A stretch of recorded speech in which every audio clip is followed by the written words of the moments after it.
En question principale, M. le député de Chambly. Oui, Monsieur le Président.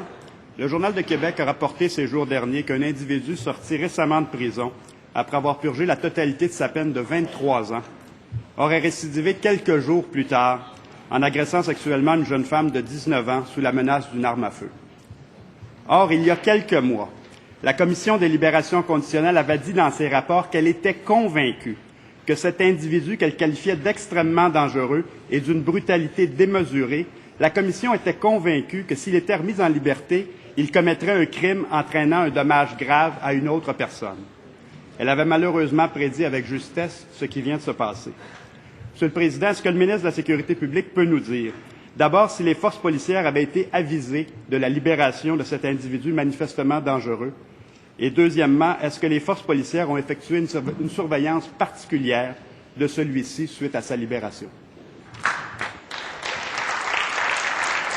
Monsieur le ministre de la Sécurité publique. Le député de Chambly pose une question, Monsieur le Président, qui requiert dans la réponse une certaine nuance. D'abord, la personne dont il est question purgeait une sentence fédérale et, en raison de sa dangerosité d'ailleurs, a purgé la totalité de sa sentence, ce qui est extrêmement exceptionnel. Sans dévoiler, Monsieur le Président, des informations qui sont confidentielles, il est clair que quand un individu comme celui-là représente un danger au moment de sa sortie, il y a des mécanismes qui viennent en force pour éviter qu'il y ait récidive. Évidemment, Monsieur le Président, on ne peut pas prédire l'avenir. Moi-même, j'ai fait des représentations au gouvernement fédéral au moment où j'occupais le poste de procureur général pour que le gouvernement fédéral regarde cette situation et puisse légiférer dans le cas d'individus qui, manifestement, au moment de leur sortie, causeront un danger à la société. Nous avons essayé nous-mêmes de voir si on ne pouvait pas légiférer.